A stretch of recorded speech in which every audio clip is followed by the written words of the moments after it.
Samantala sa kauna-unahang pagkakataon, diretsahang inamin ni Pangulong Rodrigo Duterte na may nangyayaring extrajudicial killing sa bansa. Pero wala raw niyang basbas ang mga ito.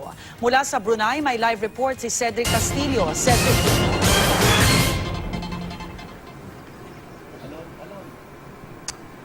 Yes, good morning, Rhea. Sa unang araw ng kanyang 3-day state visit ay nakipagkita at binisita ni Pangulong Rodrigo Duterte ang Filipino community dito sa Brunei. Sa mahigit 3,000 mga napatay dahil sa kampanya ng pamahalaan kontra droga at sa gitna ng mga akusasyon ng di umano'y pang-abuso sa karapatang pantao, mismong si Pangulong Rodrigo Duterte ang nagsabi may extrajudicial killings na naganap. Pero giit ng Pangulo, hindi ito kagustuhan ng pamahalaan. Huwag tayo magbulahan. Yung iba talaga dyan, pinatay talaga salvage. Yan tinatawag ng salvage or extrajudicial killing. I will not say there was none. Mayroon. Pero kung sabihin mo, state-sponsored killing, order ko na patayan niya, kakalukuhan niya. Sinabi ito ni Duterte sa kanyang pagbisita sa Filipino community sa Brunei sa unang araw ng kanyang 3-day state visit. Sa tansya raw ng Pangulo, aabot sa 1 milyon ang mga sumukong drug pusher at user sa katapusan ng 2016. Muling tumirada si Duterte sa mga nag-aakusa sa kanya ng human rights violations. Human rights? Anak ka. Kaya ako nagmumura kasi napakabubo naman nila.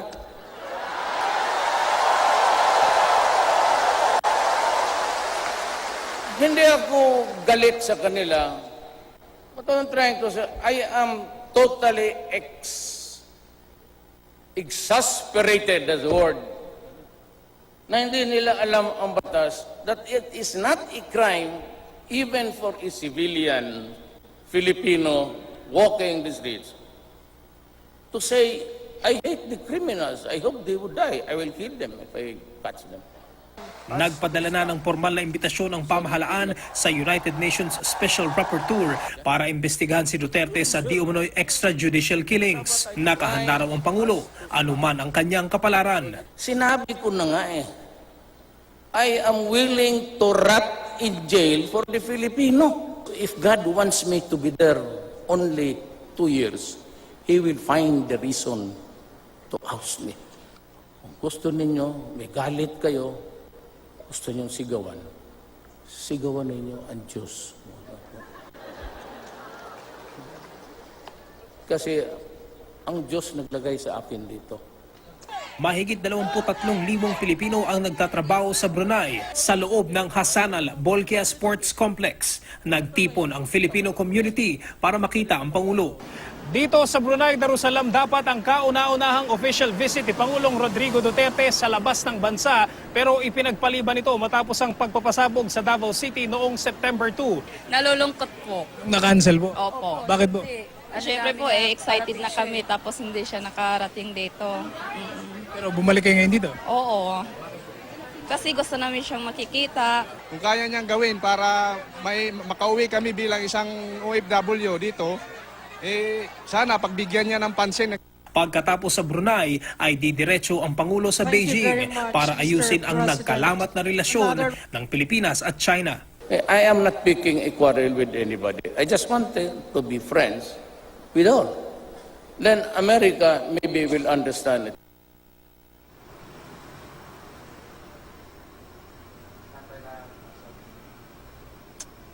Yes, Rhea, 2:00 ngayong hapon ay nakatakda naman ang bilateral meetings sa pagitan ng Philippine government, ni Pangulong Rodrigo Duterte at ng Sultan ng Brunei. Rhea? Cedric, pagdating niya sa China, tiyak na bang mapag-uusapan itong issue ng West Philippine Sea? Hindi natin masasabi, Rhea, na tiyak. Although ang Philippine government mismo, ang mga tagapagsalita ni Pangulong Rodrigo Duterte, sinasabi na it's possible. Noong isang araw, nakapanayam natin si DFA ASEC Charles Societa. Sinabi niya ay napakarami naman daw ng maaaring mapag-usapan, napakarami mga MOAs at MOUs na pipirmahan at napakalawak daw ng bilateral relations ng Pilipinas at ng China. Hindi naman daw dapat mag-concentrate lamang doon sa issue ng West Philippine Sea o agawan sa South South China Sea. Ano? Pero it's very possible daw na isa ito sa mapag-usapan, of course, dahil ito yung high-profile na issue ngayon sa pagitan ng sa bilateral relations sa pagitan ng Pilipinas at ng China, Rhea. Kasama na rin ba ni Pangulong Duterte ngayon yung mga sinasabing malalaking negosyante na isasama niya sa pagbisita niya sa China? Mula dito sa end natin, Rhea, dito sa Brunei, hindi natin makukumpirma kung nag-stop over pa yung grupong yan dito sa Brunei. Ano? Although kagabi, ang official delegation ni Pangulong Rodrigo Duterte is na-witness natin doon sa arrival nila. Siguro binubuo ito ng mga 10 at least na mga official niya sa gobyerno. Ano. Pero yung mga kasama niya na mga yung mga businessmen na papunta sa China, wala tayong impormasyon kung nag-stop over dito sila sa Brunei, Rhea. The presidential palace in Manila, where it's just over 100 days into the presidency of Rodrigo Duterte. In an exclusive first interview since he was sworn in, we talked to him about his controversial war on drugs and foreign policy, including deteriorating relations with the United States and potentially warming relations with China. The President of the Republic of the Philippines, Rodrigo Roa Duterte, talks to Al Jazeera.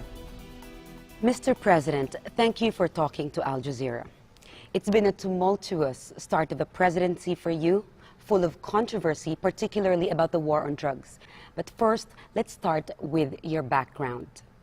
You were raised in a politically inclined family. Your father was a governor. Your mother was a freedom fighter during the reign of former President Ferdinand Marcos. How has that affected your outlook? Profoundly, I would say. I grew up in an environment of politics, and as politicians, we tend to you go by the issues of the day, the big ones that would affect the conditions, economy and all, especially the political issues. And my father was governor for 10 years almost. But when he died, I was then a prosecutor. And when the revolution came, my mother was one of the stalwarts of the opposition against Marcos. You also had some difficult times when you were younger as a child. You have revealed that you were sexually abused by a priest. Has that shaped your beliefs? Has that helped to shape who you are now? Yes, to a large extent, actually. It's what you get along the way that shapes your character, especially. And even at that time, even your politics and how you look at the world and how you should assess them by the standards that you have used in school and in growing up, the things that you pick up along the way, you said, sorts of a blend into a collation that blends into something which is can be said forming your own values in life.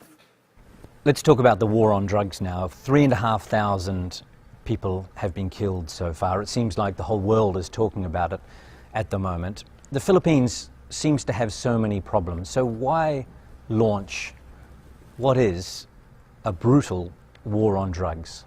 Because the sheer number of people contaminated will pull the country down. It will destroy the next generation of Filipinos. You know, these lives lost, some of them were lost during legitimate encounters with the police. But the fact is, at the moment, we have 3,500 people killed. And you yourself alluded to just then that perhaps some of them weren't legitimate targets. You know, there is no crime at all when you threaten criminals with death. In my country, at least, there is no law which says I cannot threaten criminals. And that was the favorite, well, of course, the cliche that they used. It became a cliche over time. And when I was president, I said, we have 3 million, according to PDEA, 3 million drug addicts. Not counting mine, because it's still going on. So I said, if we do not interdict this problem, the next generation will be having a serious problem. And I announce that, again, same. You destroy my country, I'll kill you. And it's a legitimate thing. If you destroy our young children, I will kill you. That is a very correct statement. There is nothing wrong in trying to preserve the interest of the next generation. That 3 million addicts, it's not, they are not a residents of one compact area or contiguous place. They're spread all over the country. And by the sheer number, because if you are a user, you must push, unless you are the son of a billionaire, or because you have to sustain your addiction by getting another financer for you. And then the next financer will have to get a new victim to finance it. That's how it became. That is how drugs is spread. But it was not until I became president that the widespread and the magnitude of the problem became really a serious issue. So what about the children and the innocent people who have been Well, killed? that is bad. So will those cases be investigated? Yes, Do you promise that? Of course. But let me tell you, this is the law of my land. Here is a police. Here is a gangster. He's armed with an M16. The gangster only a pistol. But when they meet, they exchange fire.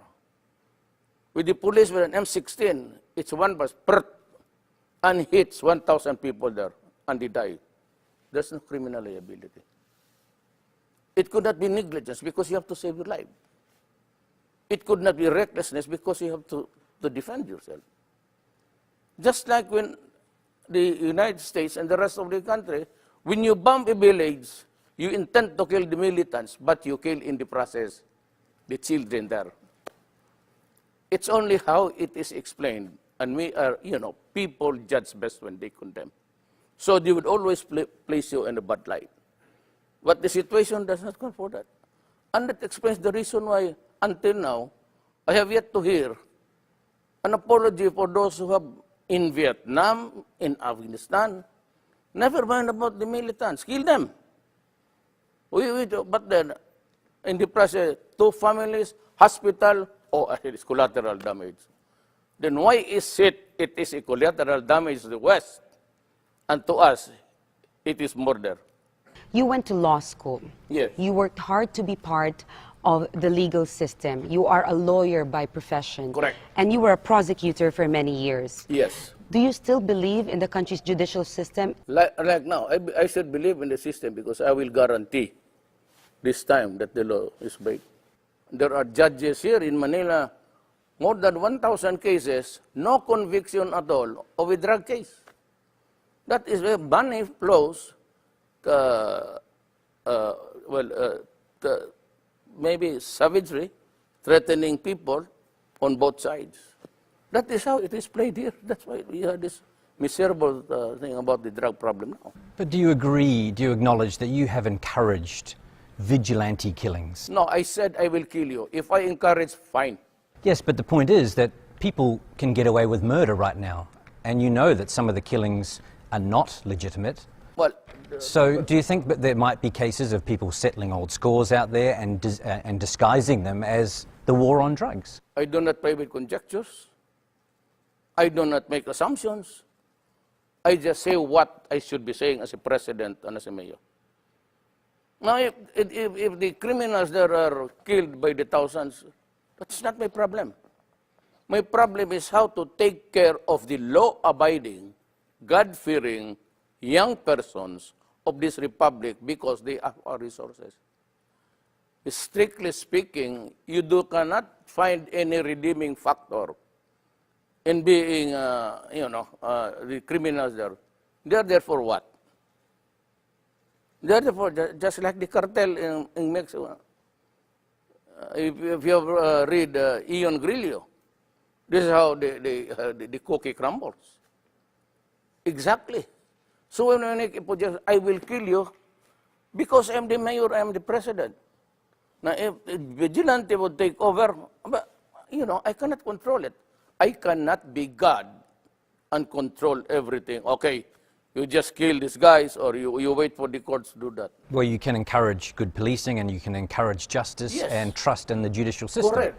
But when I was campaigning as a president, the drug problem was already reaching by the millions. Well, 3 million is 3 million. Now, during my time, we have started to count. We are nearing now the 800 mark, 800,000. By the year ends, I would have about also 1 million. So I have 4 million drug addicts. Do you think that's an easy number? No. So why not put all the energy into rehabilitation, Well, where do you find it? reforming Energy? healthcare? Okay. Can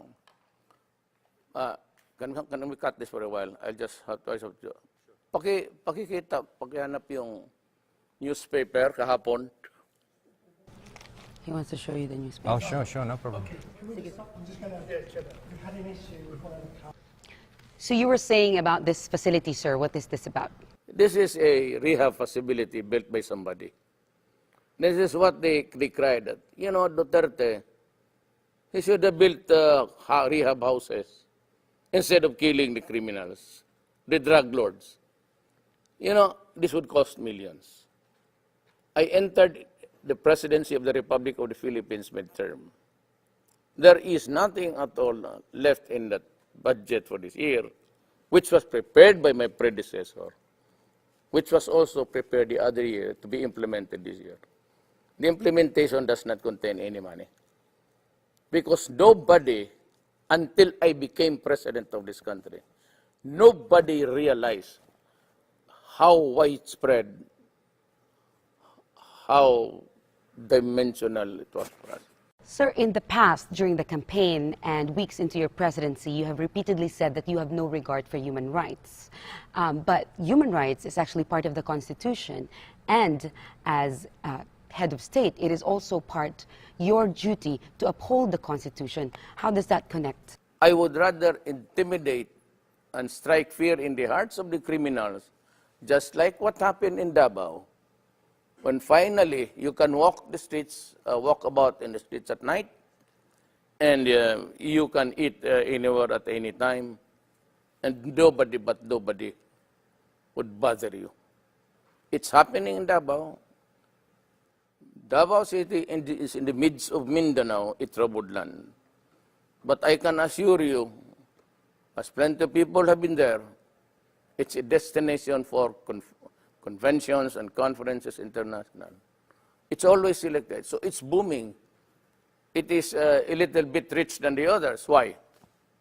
Because we can live our lives normally. And of course, business can thrive.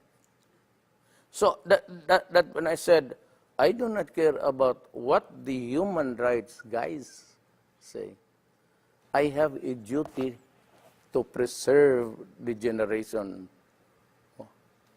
If it involves human rights, I don't give a shit. I have to strike fear because I said, the enemies of the states are out there to destroy the children. Are you not worried about possible ramifications in the future for you, a possible impeachment or being tried in the international court? Good question. Before you can begin, you must determine that I have committed a crime in my country. That I have committed mass murders in my country and then charge me there. There can be no ramifications when I say that I will kill you if you destroy my land. It's a legitimate statement of any general, of any wartime president, of any tribal leader to say those things. Of course, you said there can be consequences. But I am not worried about this thing. I do not make any projections. How many vigilante killings? Well, if you compare the 4 million to the 3,000, minus legitimate encounters between the law enforcers and the criminals, give or take even a half of it. So what is it to the lives already lost? I have 4 million addicts to take care of.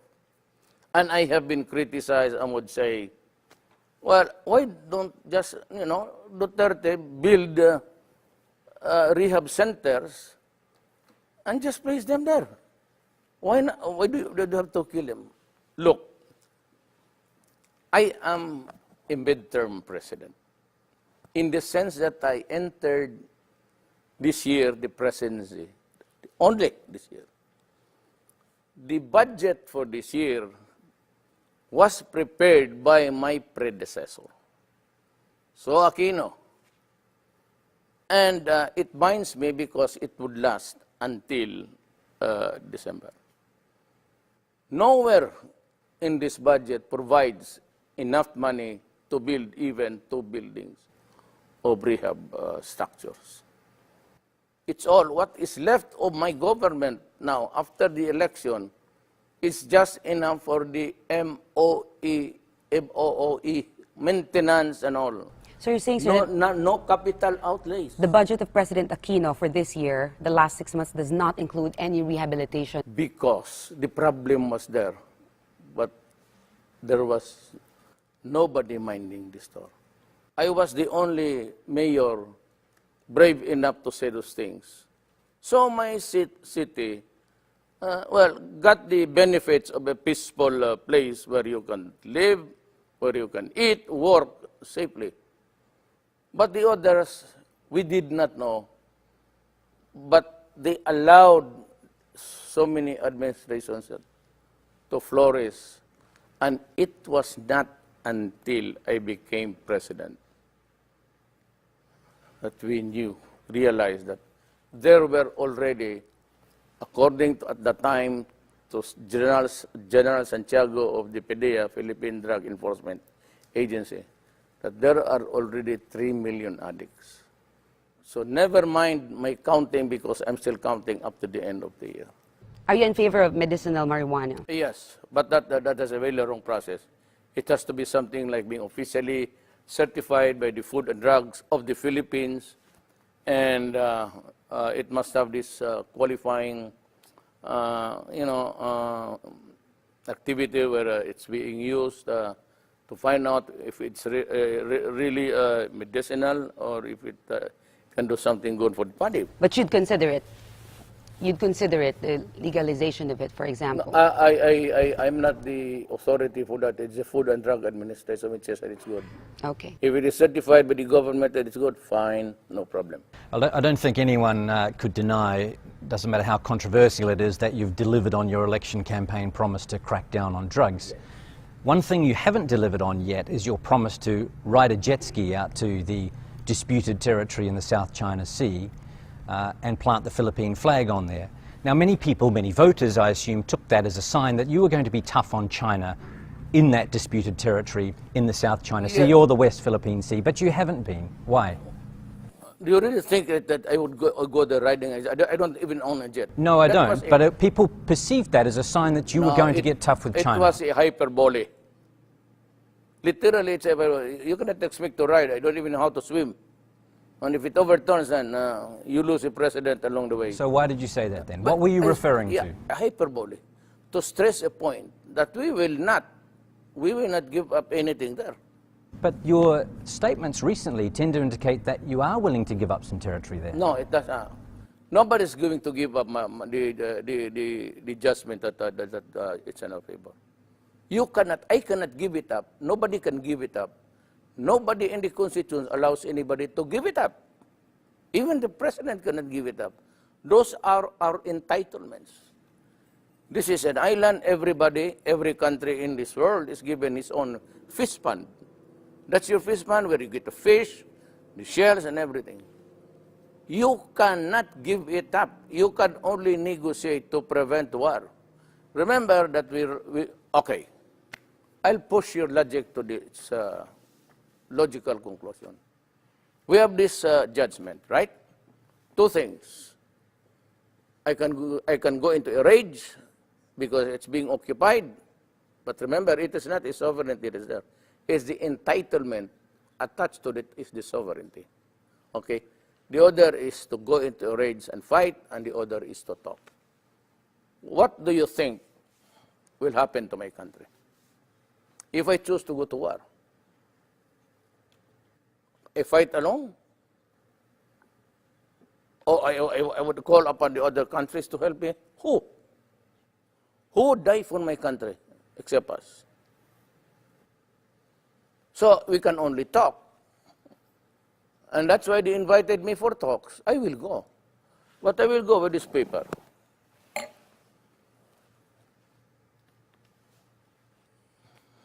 A blank sheet Mr. of paper. President, yeah, I said, this is the award. I cannot go out beyond the boundaries of this paper. Talk on, let's talk. Let's begin here.